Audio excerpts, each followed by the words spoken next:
Welcome back. In today's session, we will discuss a homeopathic remedy called Ustilago. The common name of Ustilago is corn smut.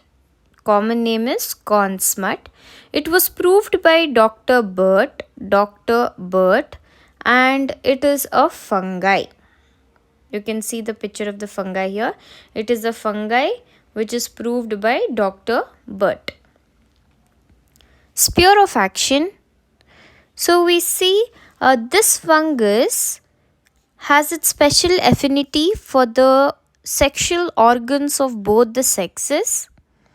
The next important sphere of action of this remedy is on the skin, followed by hairs and nails. So we see it acts on the both sexual organs of male and female, and we have the skin, hair and nails. Moving to the particulars, that is sexual organs, there is male sexual organs we will discuss first, followed by the female. In the males there is spermatoria. Spermatoria, especially after onanism. So guys, what is spermatoria? When there is excessive involuntary seminal discharges. So we see after the onanism, there is excessive involuntary seminal discharge, that is spermatoria. After onanism, the emissions are occurring every night. Talking about women will cause an emission in the patient. So we see these patients, just talking about the women will lead to an emission, and the emission occurs every night. Seminal emission and irresistible desire to masturbation. So the main sphere of action of Ustilago is on the genitals and the reproductive organs of both the male and female. So we see here in the male reproductive organs, starting with the spermatoria, the first thing, it is about the seminal emissions which occur every night from talking about the women after onanism. And they have an irresistible desire to masturbation. Okay, irresistible desire to masturbation. There is a constant aching distress in the testicles. You can see the testicles here. They have an aching pain, constant distress and pain in the testicles. There is a constant distress and pain in testicles. It is more especially in the right side. The pain is very severe and the pain shifts suddenly to the bowels. The pain is also accompanied by nausea, cold sweat on the scrotum. So guys, we are studying about the pain in the testicle. So what did we see? There is a constant aching pain. What about the pain? The pain, there is a constant aching distress in the testicles, and the pain will be especially on the right side. It moves down into the bowels, and followed by the accompaniments we have the nausea and cold sweat being accompanied with the pain in the testicles.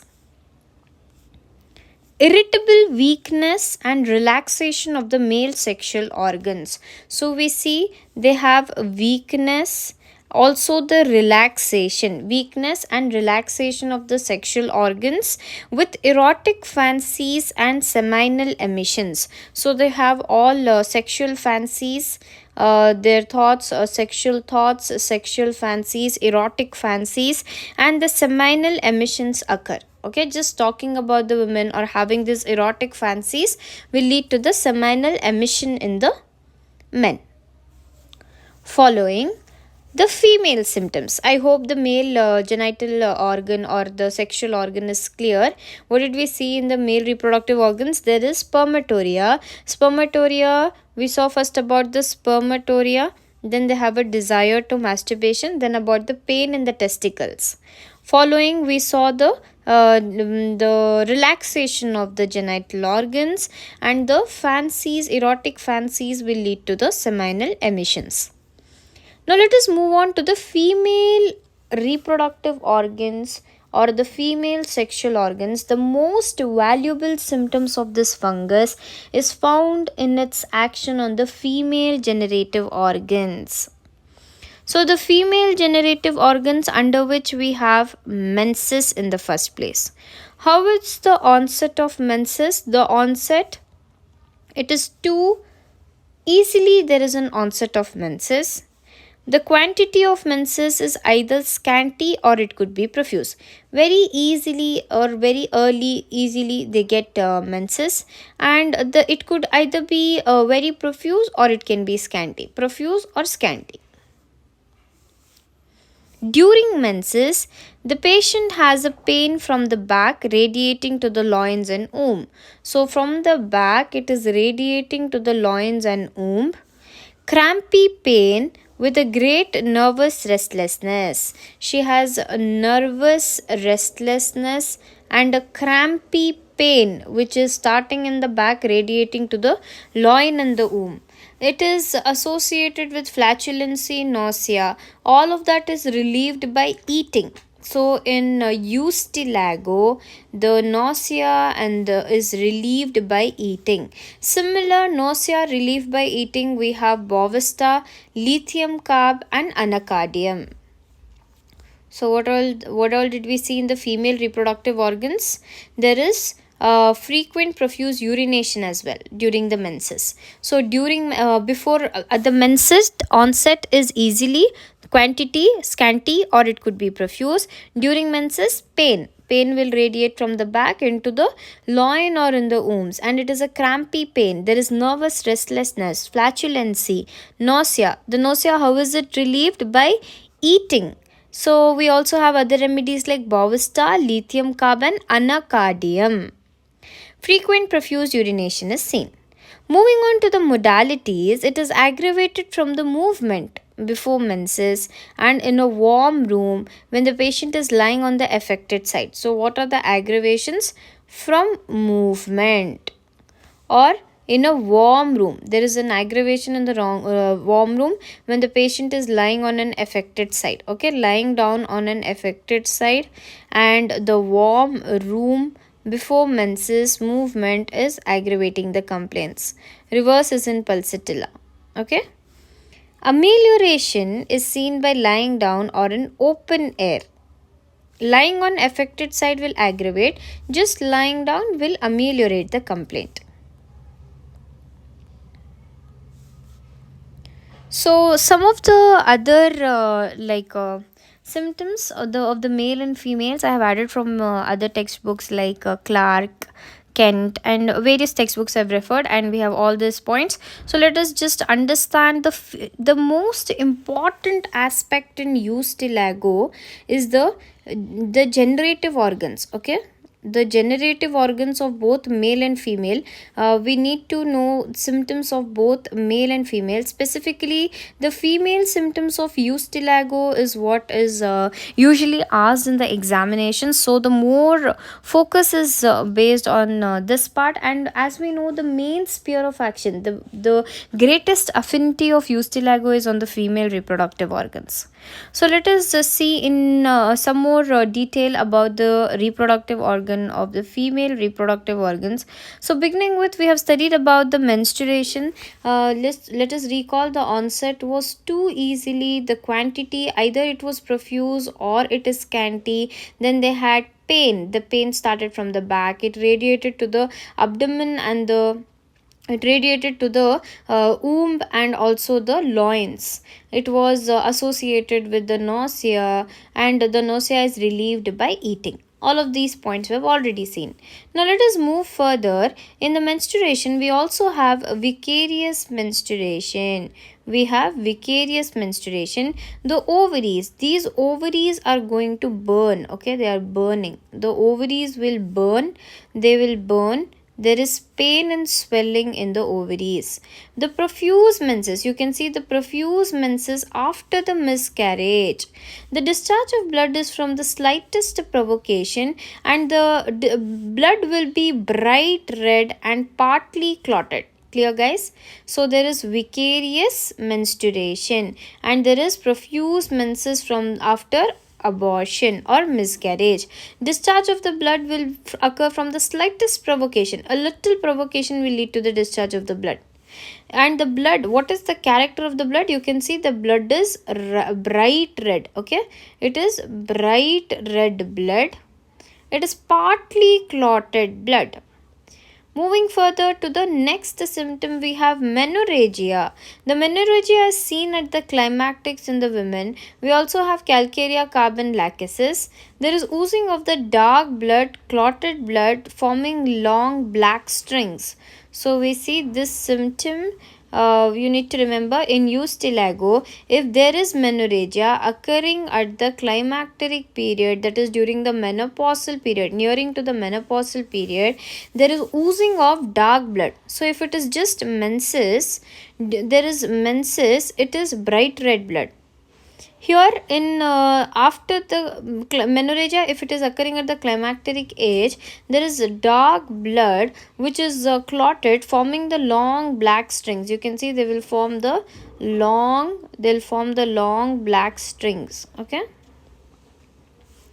Uterus is hypertrophied. So we see there is hypertrophy, enlargement or hypertrophy of the uterus. Cervix will bleed easily. You can see the bleeding here. The cervix as well will bleed easily. Postpartum hemorrhage. So after the delivery, the hemorrhage is what they have. Postpartum hemorrhage and the profuse lochia. If the postpartum hemorrhage, PP, postpartum hemorrhage or the lochia, if it is profuse, then Ustilago has to be thought of. It is useful in false pains which are preceding the labor and after the pains if the pain is crampy, spasmodic in character. So you can give in cases of false pain or after pain, okay, after the labor pains. So if the pain is crampy and spasmodic in character, Ustilago can be indicated. So we have Ustilago when the pain, labor pains, if there are false pains which are preceding the labor and also after the pains, if the pain, labor pain she had was crampy and spasmodic in character. Frequent and very early miscarriages causing sterility. So we know from the slightest provocation, slightest movement, it leads to the miscarriages. Frequently and very early miscarriages, they are causing the sterility in the women. Moving further to the dysmenorrhea. The dysmenorrhea or the painful menstruation is dysmenorrhea. It is of a congestive character with the ovarian irritation. You can see here there is dysmenorrhea, painful uterus. Along with the painful uterus which is congestive in character, there is plus we can see the ovaries irritation. We have ovarian irritation. Severe pain in the ovaries. Along with the irritation, there is severe pain in the ovaries. Uterus and the back, every few minutes there is pain. Okay, there is a pain in the ovaries, in the uterus and in the back every few minutes. So we are talking about dysmenorrhea. What is dysmenorrhea? Painful menstruation. So the pain, we are talking about the pain. How is the pain? The pain is very severe in the ovaries, uterus, back. Every few minutes they have pain. Scanty pale flow, it is accompanied by false membranes, poor appetite, thickly coated tongue. So we see that the flow is going to be scanty, pale flow, plus there is false membranes. Since it is like it is indicated even after the early miscarriages, it is accompanied by false membranes. There is poor appetite, tongue is thickly coated. Okay, the appetite is reduced and the tongue is thickly coated. We also have the hypertrophy of the uterus, like in we saw the previous slide. Along with the hypertrophy, there is also subinvolution of uterus with a great atony. So the tone of the uterus is lost. So the involution. So basically what happens after the delivery, the uterus gets back to its normal shape and position. That is known as involution of the uterus. Here there is subinvolution of uterus with the great atony. Since the tone of the uterus is lost, there is a great atony. There is also associated hypertrophy. Moving further to the leukorrhea. Leukorrhea is thin yellow, white and colorless. except with stool. When it is occurring with stool, like except with the stool, there is thin yellow and white and colorless leukorrhea. When it is thick white blood streak. So guys, normally what happens, it is yellow. You can see it is yellow white. The leukorrhea is yellow white, or it can be colorless. It will be affected when it is except with the stool. When it is thick white black blood streak. So when it is thick, white and blood streaked during stool, then other times we have yellow white and colorless leukorrhea. And also the leukorrhea is excoriating. Other female symptoms, the milk deficient, or the milk could be super abundant. Just like in menses, either it can be scanty or deficient, or there can be profuse menses. Similarly, in the females, milk deficient, or there could be super abundant milk. The nursing will increase the local discharge. As the mother feeds, as the nursing is increasing day by day, the local discharge also increases. Moving further to the abortion, there is a bearing down pain as if everything would come from her. So they have this bearing down pain with a sensation as if everything inside her body will come out. It is a flabby constitution person. There is atony of the uterus with or without the hemorrhage, along with galactorrhea. So guys, we can see about the other female symptoms. They are milk deficient.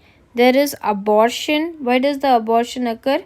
It is because there is a great atonicity of the uterus. With or without hemorrhage, the abortion can occur. Bearing down pain as if everything has come out from her. Agalactia is a chronic inflammation and induration of mammae. What is agalactia? There is absence of milk production.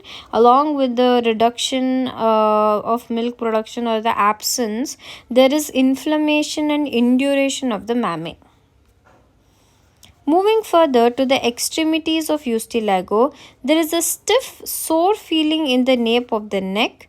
Feels as if the as if the back would break. Okay, and also they have sacral backache. So guys, you can see here stiff, sore feeling in the nape of the neck. There is a sore feeling in the nape of the neck, and feels as if the entire back would break. They have several sacral backache as well. Moving further to the lower limbs, there is a pain in the left knee when the patient is walking.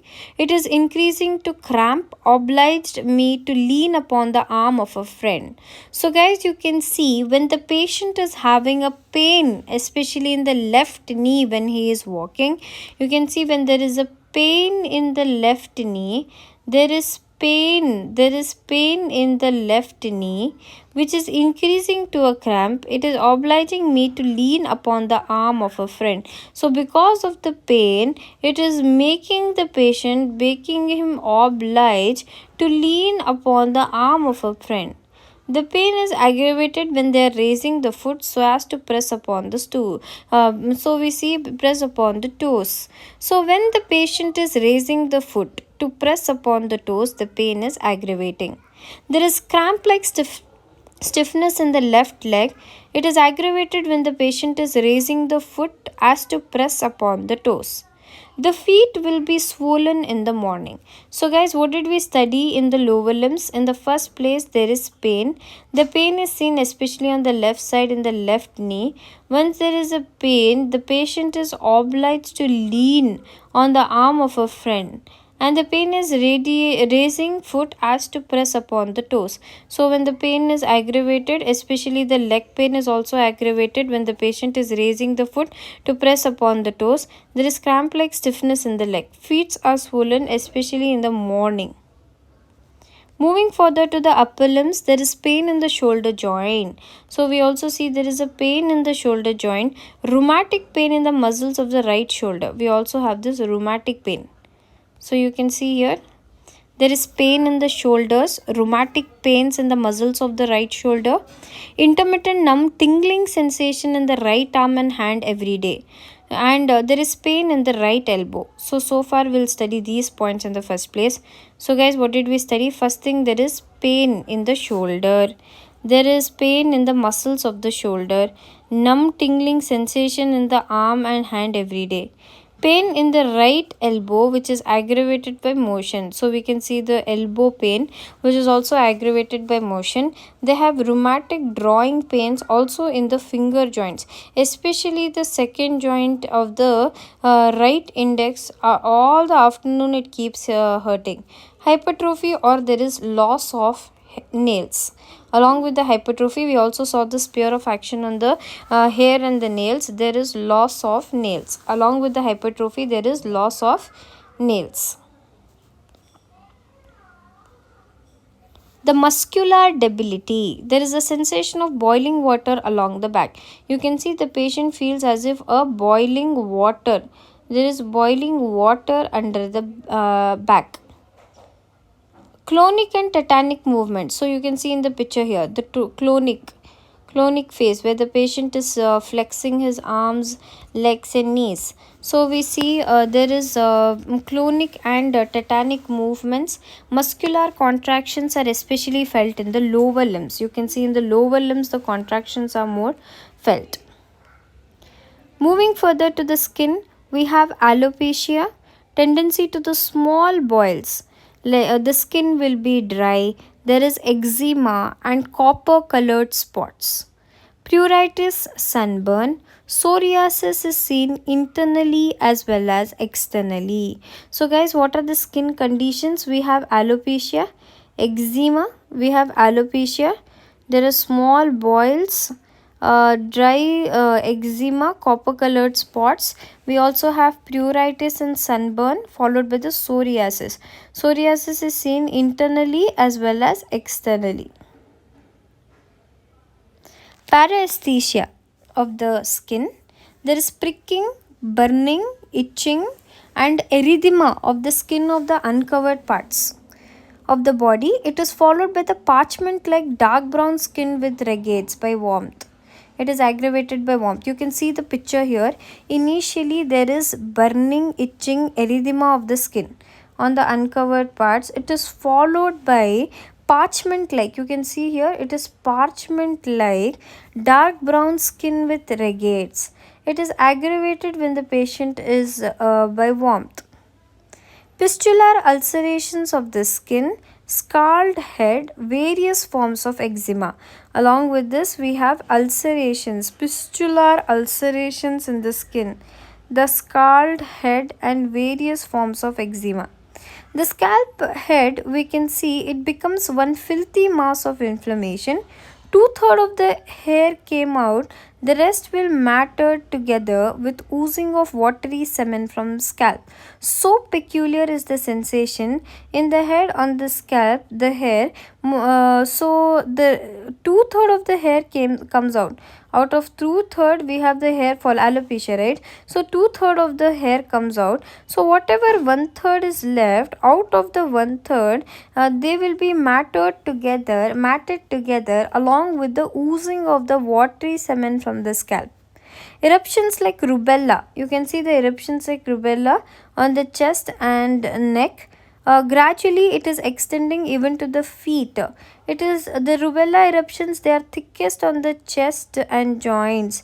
Itching is aggravated when the patient is sleeping or rubbing any part which is brought out the eruption. It is also seen on the face, neck. It was in patches like ringworm, but it was not vesicular. So now we see there are rubella like eruptions. The eruptions are felt on the neck, chest, and it is also extending to the joints. On the face and the neck, it was patches like ringworms. Moving further to the mental symptoms of Ustilago. Ustilago patient is very sad. She cries frequently, exceedingly prostrated from the sexual abuse and loss of semen. So we see that they have a desire to masturbation always. So they are extremely prostrated because of the sexual abuse they do to themselves, and there is a loss of semen. Sleep becomes restless. They have aversion to or aggravation from the warmth in general. They cannot bear to see or talk to anyone. Depression of the spirits is especially felt in the afternoon. There is irritability, mental weakness. Along with the irritability and mental weakness, there is depression. Irritability, being asked a question or to repeat anything. They get irritated when they are being questioned or when they are asked to repeat anything. So, what are the main important mental symptoms we saw? That she is melancholic, she keeps crying, she is very sad, she cannot talk, she does not want to talk to anyone, she is depressed, especially in the afternoon. They have irritability, mental weakness, and also depression. Melancholia and depression of the spirits, like in we saw, there is oppression and faintness, especially in a warm room. We saw in the warm room as a general modality wherein the complaints are aggravated. So the fainting and oppression is aggravated or seen in a warm room. There is partial or complete loss of control over the functions of vision and delusion. So basically, they lose the control over the vision, over the deglutition. There becomes a complete loss, and the day seemed like a dream to the patient. So, with this, we come to an end of the remedy Ustilago. I hope everything is clear. If you have any doubts, put it in the comment section. And if you like the video, do not forget to hit the like button and please subscribe.